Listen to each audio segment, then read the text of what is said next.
Hello everyone, I am doctor Alok Agrawal. और आज के इस वीडियो में हम देखेंगे unit 2 measurement and production, subject basic mechanical engineering BT 203 का एक important part, that is bimetallic strip. हम देखेंगे इस बायोमेटेलिक स्ट्रिप का कंस्ट्रक्शन, इसका प्रिंसिपल, किस प्रिंसिपल पे ये वर्क करता है, फिर एप्लीकेशन कहाँ पे ये यूज होता है, उसके एडवांटेजेस, उसके डिसएडवांटेजेस और उसके टाइप्स। तो सबसे पहले हम देखते हैं कि ये बायोमेटेलिक स्ट्रिप एक्चुअल में होता क्या है। ये एक टेम्परेचर मेजरिंग इंस्ट्रूमेंट होता है। ठीक, तो इससे हम टेम्परेचर मेजर करते हैं। अब देखते हैं इसका कंस्ट्रक्शन। तो कंस्ट्रक्शन नाम से ही हमको समझ में आ रहा है कि ये बायोमेटेलिक स्ट्रिप है। मतलब दो मेटेलिक प्लेट्स को या स्ट्रिप को हमको यूज करना है इसमें। ठीक, तो बायोमेटेलिक स्ट्रिप को कैसे बनाते हैं हम, उसका कंस्ट्रक्शन कैसा होता है। ये दो पतली पतली स्ट्रिप्स हो लेते हैं हम, और उन दोनों को आपस में बॉन्ड करते हैं। दोनों को आपस में बॉन्ड करते हैं और इस तरह से बॉन्ड करते हैं कि दोनों में आपस में कोई भी रिलेटिव मोशन ना हो। जनरली उस मोशन को रोकने के लिए हम इसको एंड टू एंड रिवेट कर देते हैं। ठीक, अब अगर सेम टेम्परेचर में चेंज हम दोनों स्ट्रिप में करेंगे तो दोनों ही स्ट्रिप का अलग अलग एक्सपांशन होगा, और इसके कारण क्या होगा, जो बायोमेटेलिक स्ट्रिप है वो इस तरह से बेंड करेगी, और इसी बेंड को मेजर करके हम टेम्परेचर का पता लगाते हैं। तो सबसे पहले अपन देखते हैं कंस्ट्रक्शन के बाद कि ये किस प्रिंसिपल पे वर्क करता है, क्योंकि ये जानना बहुत जरूरी है। ये दो फंडामेंटल प्रिंसिपल पे वर्क करता है। सबसे पहला प्रिंसिपल ये है कि जो भी मेटेलिक एलिमेंट है या जो भी मेटल्स है वो एक्सपांड या फिर कॉन्ट्रैक्ट होते हैं अगर टेम्परेचर में परिवर्तन आता है। तो अगर किसी मेटल को हम हीट करेंगे तो वो एक्सपांड होगा, और जब हम उसको कूल करेंगे तो वो कॉन्ट्रैक्ट होता है। दूसरा प्रिंसिपल ये है कि हर एक मेटल अलग अलग एक्सपांशन और कंट्रैक्शन शो करता है फॉर सेम टेम्परेचर डिफरेंस। मतलब हर एक मेटल का जो थर्मल कफिशिएंट ऑफ एक्सपांशन होता है वो अलग अलग होता है। थर्मल कफिशिएंट ऑफ एक्सपांशन क्या होता है कि अगर मैं किसी मटेरियल के या मेटल के टेम्परेचर को 1 डिग्री बढ़ा रहा हूं तो उसके डायमेंशन में कितना चेंज है। तो अगर दो अलग अलग मटेरियल है या मेटल है, तो अगर मैं दोनों के टेम्परेचर को 1 1 डिग्री बढ़ाऊंगा तो एक मेटल में जो चेंज आएगा और दूसरे मेटल में जो चेंज आएगा वो समान नहीं होगा, वो अलग अलग रहता है। तो ये दो बेसिक प्रिंसिपल पे ये हमारी बायोमेटेलिक स्ट्रिप वर्क करती है। पहला कि हर एक मेटल गर्म करने से, उसका टेम्परेचर बढ़ने से एक्सपांड होता है, टेम्परेचर कम होने से कॉन्ट्रैक्ट होता है। और दूसरा, हर एक मटेरियल का कफिशिएंट ऑफ थर्मल एक्सपांशन अलग अलग होता है, और इसी अलग अलग थर्मल एक्सपांशन रेट के कारण डिफ्लेक्शन प्रोड्यूस होता है। और इस डिफ्लेक्शन को हम कैलिब्रेट करते हैं टेम्परेचर स्केल के साथ, और वो प्रोपोर्शनल होता है कि कितना ज्यादा टेम्परेचर हम चेंज करेंगे उतना ज्यादा उसका डिफ्लेक्शन। अब देखते हैं ये होता कैसे। देखिए, हमने दो मेटल स्ट्रिप लिया, मेटल 1 और मेटल 2। अब ये दोनों को हमने हीट किया।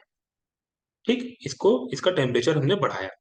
तो क्या होगा, फॉर एग्जाम्पल अगर मेटल 1 जो है वो, उसका जो थर्मल एक्सपांशन कफिशिएंट है वो ज्यादा है और मेटल 2 का कम है, तो जो मेटल 1 है वो ज्यादा, उसकी लेंथ बढ़ जाएगी, उसमें ज्यादा डिफ्लेक्शन आएगा, उसमें ज्यादा एक्सपांशन आएगा, एक्सपांशन ज्यादा आएगा।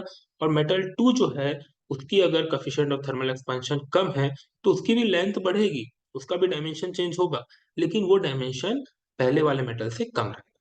तो वो इस तरह से हमको दिखेगा। अब अगर मान लो हमने इन दो मेटल को परमानेंट ज्वाइन कर दिया with the help of rivet, हमने इसमें फिक्स्ड कनेक्शन डाल दिया।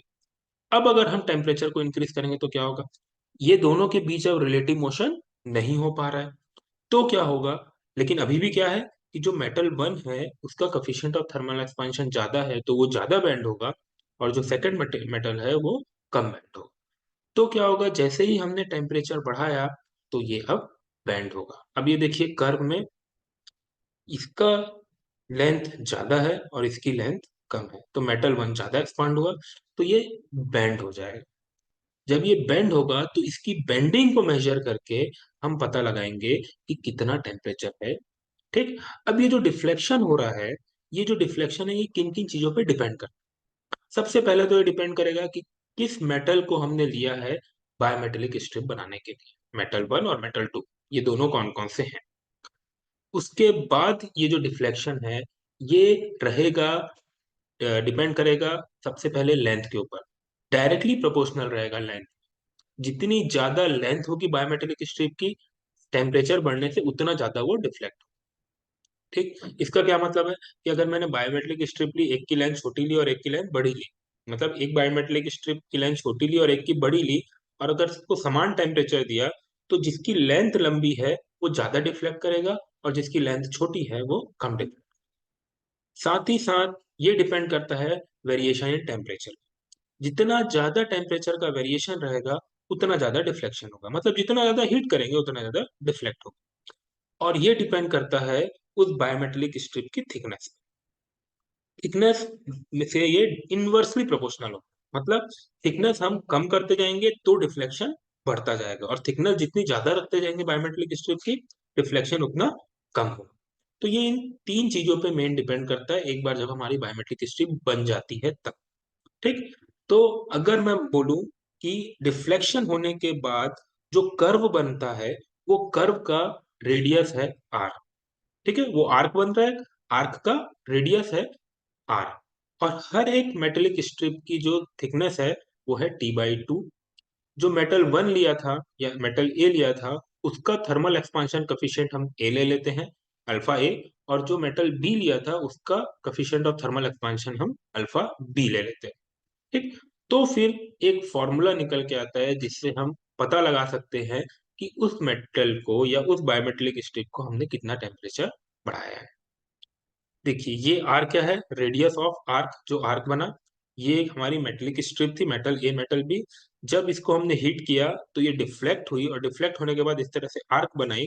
इस आर्क का रेडियस है आर। ठीक, तो वो आर हम मेजर कर लेंगे। ये इक्वल टू रहेगा T/2, T is thickness of single strip, मतलब टी टोटल स्ट्रिप की थिकनेस है टी, तो T/2 एक मेटल की थिकनेस है। Alpha A alpha B is coefficient of thermal expansion of metal A and metal B. T1 हमारा initial temperature जो generally ambient temperature रहता है, और T2 है जो हमारा फाइनल टेम्परेचर। तो देखिए इक्वेशन को अगर हम ध्यान से देखें तो ये T/2 हमको पता होगा, अल्फा ए अल्फा भी पता होगा, T1 पता होगा। अगर ये डिफ्लेक्शन के बाद हम आर्क को मेजर कर सकते हैं, इसके रेडियस को मेजर कर सकते हैं, तो हमको T2 मिल जाएगा। और इसी के सामने ये एक स्केल लगी होती है, ये स्केल से डायरेक्ट भी हम पता कर सकते हैं। तो इस तरह से जो बायोमेट्रिक स्ट्रिप है वो वर्क करता है। ठीक, जैसे ही टेम्परेचर चेंज होता है हमारा जो बायोमेट्रिक स्ट्रिप है वो इस तरह से डिफ्लेक्ट होने लगता है। और अगर सामने एक पॉइंटर है या इसके डिस्प्लेसमेंट को हम क्या करते हैं, कैलिब्रेट कर देते हैं, और उस कैलिब्रेशन से हम टेम्परेचर को मेजर कर लेते हैं। ठीक, हम सेंसर्स लगा सकते हैं, हम इलेक्ट्रिक सिग्नल सेकेंडरी ट्रांसड्यूसर लगा सकते हैं। तो ऐसे चीज ऐसा करके हम इसके रिफ्लेक्शन से टेम्परेचर मेजर कर सकते हैं। नाउ इसका एप्लीकेशन बहुत सारी जगह में है। इसका एप्लीकेशन ओवन में होता है, थर्मल सर्किट ब्रेकर में होता है, थर्मोमीटर में होता है, फायर अलार्म में होता है, एमसीबी थर्मोस्टेट। मतलब ये एक डिवाइस है जो कि किसी भी डिवाइस को, ये एक इंस्ट्रूमेंट है या एक टेम्परेचर मेजरिंग डिवाइस है जो कि किसी भी इंस्ट्रूमेंट को ओवर हीटिंग से बचाता है। अब वो देखते हैं अपन कैसे, जैसे अपन थर्मोसेट का एग्जाम। तो थर्मोसेट क्या है, अगर हम थर्मोसेट की डेफिनेशन देखें तो थर्मोसेट एक कंपोनेंट होता है जो कि किसी भी फिजिकल सिस्टम के टेम्परेचर को सेंस करता है और परफॉर्म इस तरह से करता है कि उस सिस्टम का टेम्परेचर एक डिजायर्ड लिमिट से ज्यादा ना। अब ये करता कैसे है देखिए, यहाँ से एक वायर है और ये एक वायर है, ये इनकमिंग वायर है, ये आउटगोइंग वायर है। यहाँ से करंट पास हो रहा है। अब जब करंट पास हो रहा है तो इनके बीच में हमने एक बायोमेटेलिक स्ट्रिप लगा दी with the help of electrical contact. अब देखिए क्या होगा, नॉर्मल टेम्परेचर में क्या होगा, करंट पास हो रहा है, ये इधर से जाएगा इलेक्ट्रिक कॉन्टैक्ट से, फिर बायोमेटेलिक से होते हुए आउटगोइंग में चले जाएगा। अब ये जो ब्लू कलर का मेटल है इसका कफिशिएंट ऑफ थर्मल एक्सपांशन कम रख है, और जो रेड कलर का है इसका कफिशिएंट ऑफ थर्मल एक्सपांशन ज्यादा है। अब मान लीजिए कि कुछ कारण से शॉर्ट सर्किट हुआ या किसी में ओवर हीटिंग होने लगी, तो यहाँ से अगर करंट का सप्लाई बढ़ा तो क्या होगा, करंट जितना ज्यादा जाएगा ये मटेरियल उतना ज्यादा हीट होगा, मतलब ये ओवर हीट होने लगा। तो जब ये ओवर हीट होगा तो ये बायोमेट्रिक स्ट्रिप भी ओवर हीट होगी। अब जब बायोमेट्रिक स्ट्रिप ओवर हीट होगी, इसका टेम्परेचर बढ़ेगा तो क्या होगा, ये बायोमेट्रिक स्ट्रिप बेंड होगी। अब बेंड किस डायरेक्शन में होगी, जिस तरफ हमारा जो मेटल है उसका कोफिशिएंट ऑफ थर्मल एक्सपेंशन कम है, तो ब्लू वाले का कम रखे हमने, तो फिर क्या हो जाएगा, ये बेंड हो जाएगा और हमारा कांटेक्ट, इलेक्ट्रिक कांटेक्ट ब्रेक हो जाएगा और करंट पास होना बंद हो जाएगा, तो ये मटेरियल ओवरहीटिंग से बच जाए। तो इस तरह से हमारा ये थर्मोसेट वर्क करता है और बायोमेट्रिक स्ट्रिप की हेल्प लेके। तो ये है फंक्शन बायोमेट्रिक स्ट्रिप का। इसका एडवांटेजेस क्या है, बहुत सिंपल है, रोबस्ट है, मतलब ये किसी भी तरह से हम यूज कर सकते हैं, इसको बहुत अच्छे से रखने की जरूरत नहीं है कि डैमेज हो जाएगा। ये इनएक्सपेंसिव है, बहुत सस्ते में बन जाता है और इसकी जो एक्यूरेसी है वो काफी अच्छी है, in the range of error 0.5 ही हमको देता है।